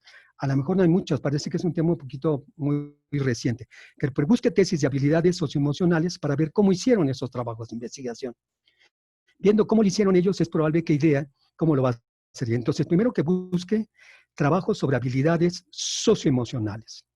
Tiene que ver qué plantearon, cómo lo hicieron, para ella que se empieza a mirar qué plantearon y cómo lo hicieron. Revisar estudios antecedentes es una lógica muy sencilla. Es preguntarle a otros, ¿qué hiciste, cómo lo hiciste? ¿Y tú qué hiciste, cómo lo hiciste? ¿Y tú qué hiciste, cómo lo hiciste? Para que yo empiece a idear qué voy a hacer y cómo lo voy a hacer. Entonces, lea a estos teóricos y revise fundamentalmente en la bibliografía quiénes son los expertos. Tiene que sacar los nombres de los expertos para que ellos sean leídos. De repente, cuando les digo que revisen estudios antecedentes, perdemos clientela. Dicen, ay, no, hay mucho, hay que leer mucho. No, no, no. Cuando tengan la tesis, no tienen que leer toda la tesis. Vamos a ver, ustedes toman una tesis y van a leer el título, aunque suene un poco obvio. Leen el título en un criterio de selección. Si me interesa, no me interesa. Leí el título. Después leo el resumen en un criterio de selección. Si me interesa, no me interesa. Título y resumen, si me interesa, bien, si no me interesa, no la sigo leyendo. Título y resumen. Después leo la introducción. En teoría, la introducción me debe de familiarizar con el proyecto y con el tema. Entonces, leo la introducción, que serán 7, 8, 10 páginas, críticamente. ¿Sí queda claro? ¿Qué es lo que está planteando? ¿Cómo lo va a hacer? ¿Cómo le va a hacer? Después de leer la introducción, leo las conclusiones. ¿De dónde partió? ¿A dónde llegó? ¿Cuál es la introducción? ¿Cuál es el punto de partida? ¿A dónde llegó? Si hay coherencia, de dónde partió, a dónde llegó, leo el apartado de procedimiento, mal llamado metodología, leo el apartado. Y entonces ya leí. Ya tengo de dónde partió, a dónde llegó, cómo le hizo, y empiezo a idear cómo lo hago yo. Después puedo leer la bibliografía para buscar a los expertos y los voy a incorporar a mi bibliografía, a mi proyecto, y después leo el índice para ver en otro momento qué apartados convendrá que yo lea porque son muy pertinentes a lo que voy a investigar.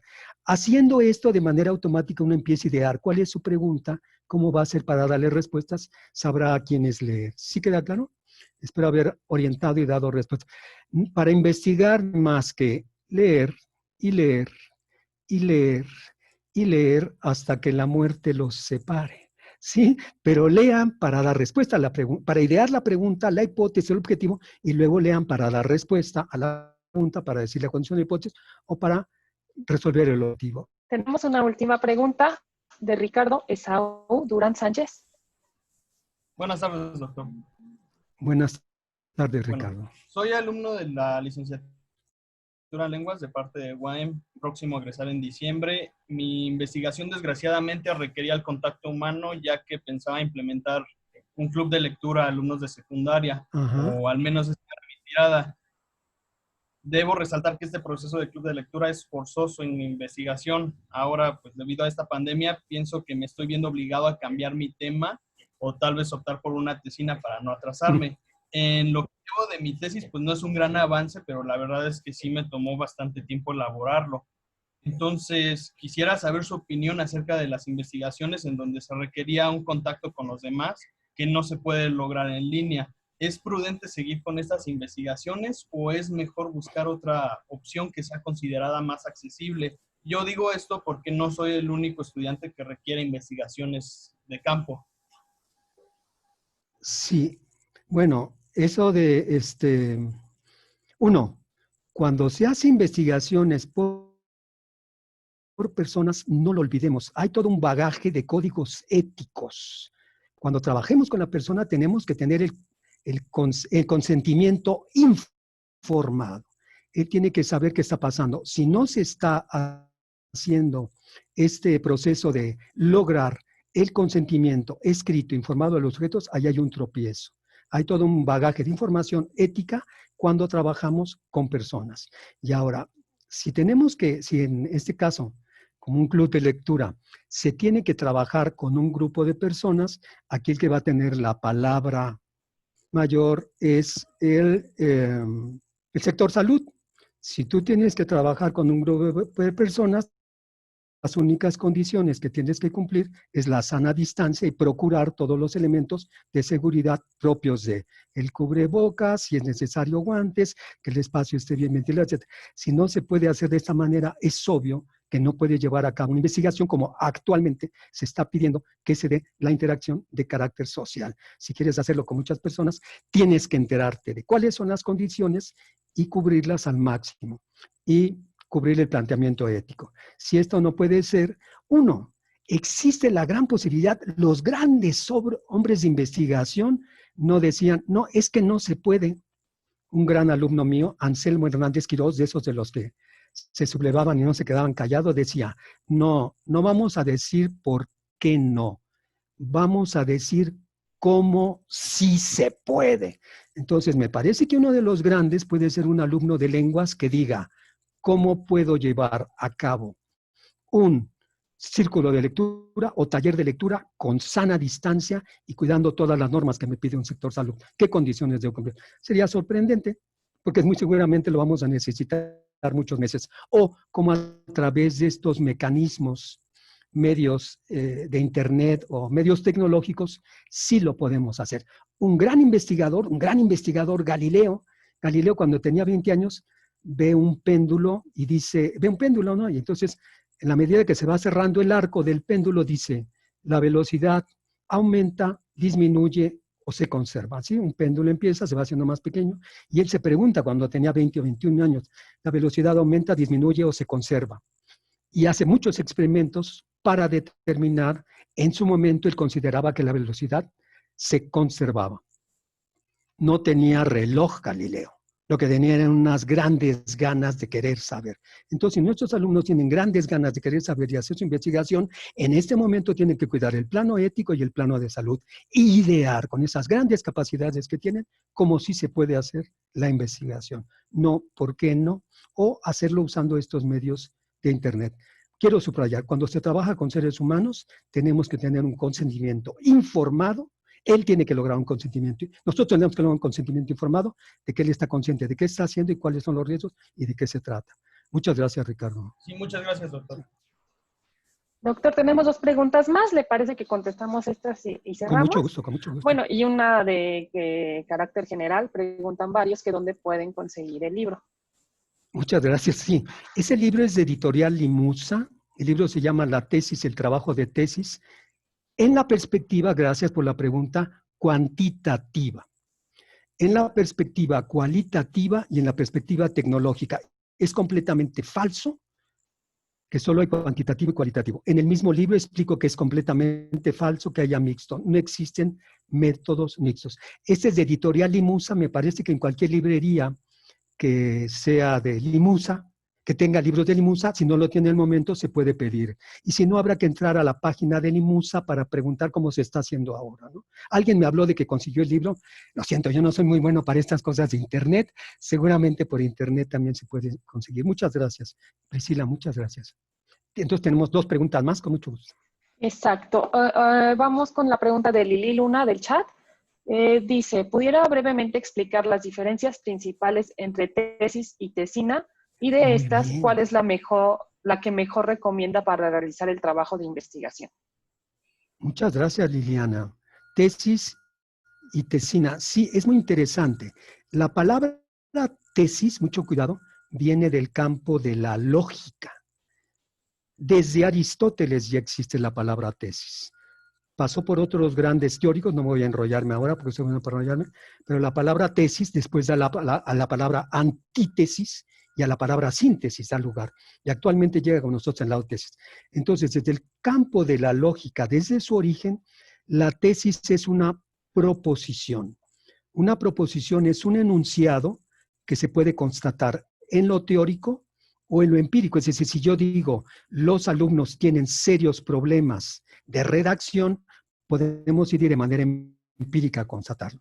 Si yo en lo teórico digo, el origen de la palabra tesis aparece desde Aristóteles, nosotros podemos ir a constatar para ver si es cierto o no. Entonces, la palabra preposición quiere decir que es un enunciado que se puede constatar en lo teórico o en lo empírico.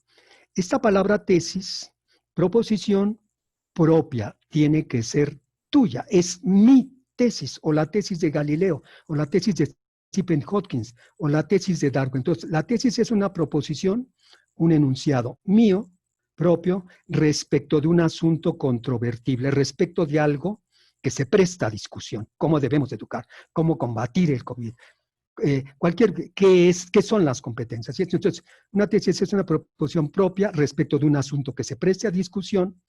La gran condición de la tesis es que se sustenta con argumentos teóricos o empíricos, es decir, la veracidad de ella la respaldo con teoría o tanto con teoría como con condiciones empíricas. Eso vamos a entender por una tesis. Es una proposición propia respecto de un asunto controvertible que se sustenta con argumentos. Entonces veamos que si la pregunta son ¿qué son las competencias? Ese es mi problema de investigación. Cuando yo digo las competencias son A, B y C, esta es mi tesis, fue la respuesta. Cuando yo planteo una hipótesis y digo la hipótesis se rechaza, esa es mi tesis. La hipótesis se acepta, esa es mi tesis. La hipótesis se modifica, esa es mi tesis. La hipótesis se suspende de evaluación, esa es mi tesis. O cuando propongo un objetivo y digo, quiero saber cuáles son las principales preocupaciones, que quiero conocer las preocupaciones de los alumnos. En cuanto a investigación, al final digo, las principales preocupaciones son 1, 2, 3, 4. Esa es mi tesis. Entonces la tesis es una proposición que se sustenta con argumentos. Luego hago un documento escrito, todo el trabajo de tesis, en el que aparece la tesis. Pero la tesis es un enunciado con argumentos. La palabra tesina no viene del campo de la lógica, viene del ámbito de las universidades. En las universidades o en los institutos me da la impresión de que aquello de tesis que no lo tienen muy claro y que entienden la tesis como el documento escrito, grave error, entender la tesis como eso no es una tesis, idearon y dijeron, no, eso está medio difícil. Mira, mejor ponlos a hacer una revisión documental. Mira, mejor que hagan un caso práctico. Mira, mejor que hagan una antología. Entonces, la palabra tesina es como un trabajo menos de compromiso, menos complicado para librar la situación. Lamentablemente, subestimando a los alumnos, subestimando a los docentes. Entonces, se proponen algo menos complicado, subestiman la labor de los alumnos y hay tantos conceptos de tesis como tantas universidades se han tesina, tantos conceptos de tesina como ellos han ideado que deberían de hacer para librar la situación. Lamentable. Tenemos que confiar más en nuestros alumnos. ¿Sí queda claro? Si es lamentable que deje de haber tesis y hagan tesinas, más lamentable es cuando en la escuela le dicen, aquí no se van a titular por tesis. Eso es lamentable. Una escuela que dice, aquí no nos vamos a titular a los alumnos por tesis. La institución lo que está diciendo es, nuestros alumnos no investigan porque nosotros no les enseñamos a investigar y aquí no investiga nadie. Eso es grave, es grave. Y más grave es que están diciendo, si el conocimiento ya está, que lo aprendan solamente. ¡Oh! No, no. Nosotros accedemos hoy, todas las bibliotecas que tenemos es porque son las mejores explicaciones disponibles. En la universidad nos tienen que explicar que el conocimiento que hay es el mejor conocimiento disponible. Tenemos que superar ese y superar. La verdad no existe en ciencias. Cada vez tenemos que estarla superando. Lili Luna, muchas gracias. Y bueno, cerramos con la última pregunta, que sería de Cristian Euskategui.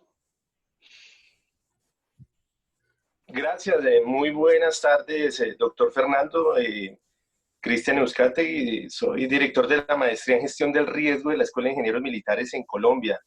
Ha sido un gusto escucharle, ha sido un gusto aprender en esa charla que nos ha dado en el día de hoy. A nuestro programa nos llegó la invitación, digamos que la difundimos y infortunadamente algunos no pudieron ingresar, pero bueno, yo transmitiré el mensaje, pero adicionalmente he dado el link de donde quedará cargada la charla. Tengo una pregunta, doctor Fernando. En el programa nuestro, que es, como le digo, la Maestría en Gestión del Riesgo de Desastres y Desarrollo, digamos que allí está su malla curricular, o el programa curricular, dividido en 4 semestres. Los 2 primeros semestres es de conocimientos básicos y ya el tercero y cuarto semestre se entra a unas líneas de profundización y paralelamente tenemos unos seminarios de investigación en los cuales tratamos de impulsar los trabajos de grado con un énfasis investigativo que hemos querido sea bastante importante. Entonces, esos 4 seminarios, el primero de ellos está enfocado hacia la parte metodológica y los 3 restantes ya, digamos, son un poco más disciplinares, un poco más temáticos. La pregunta es, doctor Fernando, ¿ha surgido la inquietud de que por lo menos el seminario metodológico se dé durante el primer año? Y en esa medida nos ha surgido como la inquietud de hacer un cambio en la malla curricular para que esa tesis se pueda empezar a trabajar desde segundo semestre por lo menos. Yo no sé si usted lo vea conveniente o si sea mejor tener unas bases temáticas y dejarlo como está, es decir, tener esas bases temáticas durante el primer y segundo semestre para en el tercero ya entrar con esa parte de investigación fuerte, doctor Fernando. Yo sí en principio preferiría que los alumnos dominaran la temática de gestión del riesgo. Desde mi perspectiva, si nosotros queremos que en el primer semestre hagan planteamientos sin tener una noción muy general y muy importante de qué es gestión del riesgo, harán planteamientos ingenuos, planteamientos que llamamos invisibles porque no están viendo la realidad. Sí me parece, desde mi perspectiva, luego podemos hablar con mayor precisión, pero sí me parece que un sujeto tiene que tener un bagaje o un panorama del ámbito donde va a plantear la investigación. De la otra manera puede tropezarse o hacer planteamientos ingenuos y se lo quitamos y se lo quitamos y se lo quitamos. Alguna alternativa sería si lee muchos trabajos de tesis, pero me parece que si está en tercer semestre ya tiene un bagaje de 1 año suficiente como para poder saber lo que estamos haciendo. Algo que le quisiera señalar es que hay 3 tipos de investigaciones, pero voy a explicar 2 aquí en este caso. Voy a explicar la investigación cuantitativa o científica y la investigación tecnológica porque ustedes lo tendrán que tener muy claro. La investigación científica, brevemente, pensemos en un Newton, Galileo, Einstein, trata de ver Darwin cómo es el mundo. La investigación científica, la gran pregunta de la investigación científica es cómo es el mundo y por qué es de esa manera. ¿Sí queda claro? Hará descripciones conceptuales, descriptivas y procurará explicaciones de la realidad. Tenemos una teoría de la evolución de las especies, tenemos una teoría de la gravedad que nos dice cómo es el mundo. Hacen afirmaciones universales. La investigación tecnológica se va a preguntar cómo hacer con una parcela del mundo, con una parte de la realidad. Entonces, el primero se preguntará cómo es esta empresa y por qué está funcionando así esa empresa. El otro se preguntará, en este lugar, cómo gestionar los riesgos, cómo reducir los riesgos, cómo eliminar los riesgos. El investigador tecnológico va a procurar finalmente un discurso operativo ejecutable. Nos va a decir cómo se va a hacer, con qué se va a hacer, quiénes lo van a hacer, cuánto va a costar, cuáles son los riesgos, quiénes deben de participar, cuál es mi responsabilidad, cuál es la responsabilidad de los otros. Se lo comento porque si hacemos investigación científica, quedará en discursos teóricos. Si hacemos investigación tecnológica, quedará en discursos operativos o ejecutables que servirán para la empresa. Hay otro matiz muy importante. La investigación científica se hace de revisar el conocimiento disponible. Para partir de revisar decir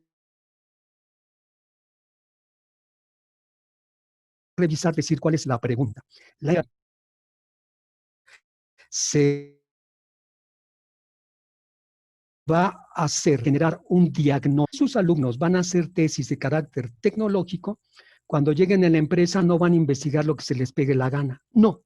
Cuando lleguen a la empresa, lo deseable es que el alumno en 2 semanas, 3 semanas, un mes, haga un diagnóstico rápido, un diagnóstico de las condiciones de trabajo de esa empresa. Y a partir de ese diagnóstico, esos son los alumnos que tenemos, a partir de ese diagnóstico va a identificar necesidades. Una necesidad es algo que se tiene que atender de manera urgente. Tenemos que pintar cuáles son las zonas de riesgo. Requerimientos, tenemos que cubrir porque el gobierno nos está pidiendo esto. Necesidades, requerimientos. Expectativas. Expectativas es cuando los que están dentro dicen, deberíamos de hacer esto, deberíamos de trabajar. Ellos, los que forman parte del sistema, ven una posibilidad. Expectativas. Vacíos de información. Resulta que la gerencia se encarga de gestión y en su vida sabe qué es gestión. Tiene una noción de diccionario de lo que es gestión. O problemas, situaciones que no ocurren como quisiéramos o como viviéramos. Si nuestros alumnos en la lógica tecnológica, sus alumnos de gestión del riesgo van a empresas y hacen diagnósticos y determinan necesidades, requerimientos, expectativas, vacíos de información y problemas, con ese listado van con las autoridades de la empresa, con los decisores de la empresa y les dicen, yo puedo investigar esto. Es unos prospectos, posibles temas de investigación. Le dice, ¿qué quiere usted que investiguemos? Ocúpate de este porque no sabemos qué es gestión. Ocúpate de decirnos qué es la gestión y cómo debemos llevar a cabo la gestión. Que en ese momento, el trabajo es de la empresa y del alumno, y en ese momento estamos asegurando que se lleve en marcha. He querido ahondar con esto porque me parece que si usted empieza a hacer tesistas que den respuesta problemas de la empresa, empezaremos a establecer en la lógica de la investigación tecnológica nexos entre la universidad y la sociedad, entre la universidad, tanto han requerido y que con la lógica de investigación tecnológica tiene lugar. Maestro Cristian, espero no haberme excedido, pero lo veo bien en ese semestre y empiecen a explorar un poquito la investigación tecnológica. Muchas gracias. Muchas gracias por su respuesta. Un abrazo desde Colombia. Un abrazo. Con esto cerramos la sesión en general, agradeciéndole mucho al doctor Fernando García por su siempre colaboración y apoyo hacia IDEPA y por compartir sus conocimientos con todos nuestros docentes y alumnos y lograr aclarar toda esta parte de la investigación que es tan importante. Muchas gracias, doctor. Priscila, muchas gracias por la invitación, muchas gracias por la oportunidad. Tengo que decir, yo tengo el honor de participar en DIDEPA, que es el organismo de la UAMX, para dar los cursos en los que todos los maestros de la UAMX están invitados. Ahorita pondré finalmente la presentación de agradecimiento a ustedes, en el que está mi correo, en el que pueden hacer preguntas pequeñitas, muy pequeñitas. Me dará mucho gusto. Si quieren hacer las cosas bien, cuenten conmigo.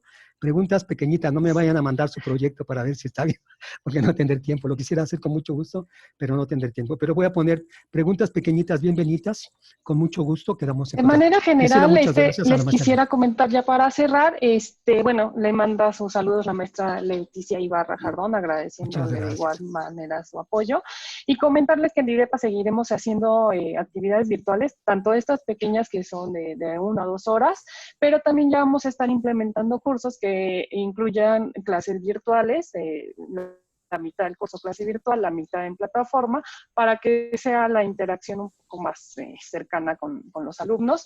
En todos los centros universitarios y espacios de la UAM, ya saben, a partir de pueden solicitar cursos de capacitación, igual con puede ser como conferencia o de manera de curso de 25 horas, igual ahorita estamos manejando cursos virtuales. Por si quieren un curso de investigación o de alguna otra temática, lo platiquen con su subdirector académico y podamos acercarles la capacitación. Para otras universidades que nos acompañan, tanto de México como de otros países, también nuestra dirección está abierta. Si les interesa alguna colaboración de intercambio de capacitación o de algún otro tipo, mi contacto es Priscila Ortiz Arreola, mi correo es portiza@uamx.mx, se los escribo ahorita aquí en el chat, o a nuestro correo de la dirección, didepa, así como se escucha, @uamx.mx. Estamos a sus órdenes y espero que continúen en nuestras actividades. Todo lo publicamos en nuestras redes sociales, Facebook, didepa, UAMX. Ahí encuentran la mayoría de la información de las actividades que estamos haciendo y seguimos a sus órdenes. Y ahorita el doctor proyectará su correo también para que lo puedan contactar. Priscila, muchas gracias. Muchas gracias. Agradezco la atención de todos. Muchas gracias. Buenas tardes. A ver. Aquí está.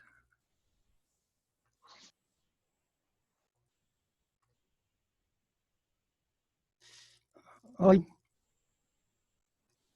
No soy muy bueno para esto. ¿Qué pasó? ¿Por qué no aparece la pantalla?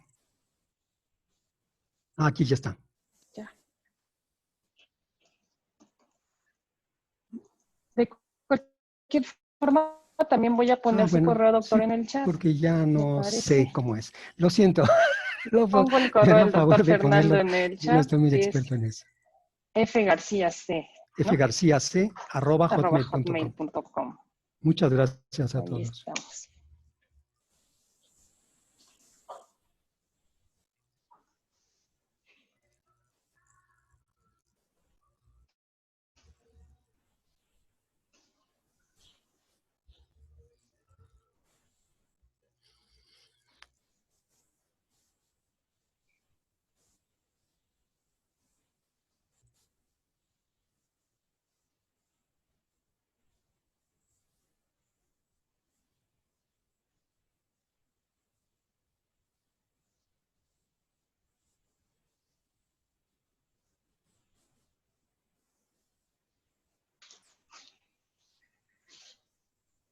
Muchas gracias, doctor. ¿Cómo ha estado? Gracias, ¿Bien? Priscila.